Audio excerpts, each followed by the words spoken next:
I challenged the federal government on the issue of police trust fund because they were doing what was illegal.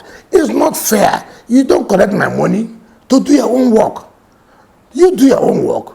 Take your money, do your work. Let me take my money and do my work. You don't make me to be coming to you, to be begging you to survive. And that is what is happening today. Let me just tell you. I said there was a governor who said that he wishes, or his wish is that there should be another Buhari in 2023. You know why? That governor wrote to Mr. President that he needs money to buy the equipment for his airport. You see what beggar status can do for you. You see the point. You see the country we're in. A governor is writing to Mr. President that he needs money to buy equipment for his airport.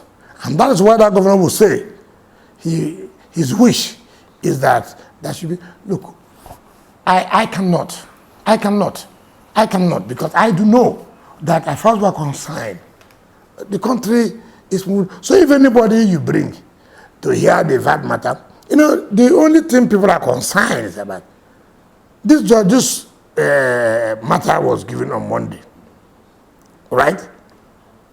On Monday this week. And it has been like the most fastest execution known to man.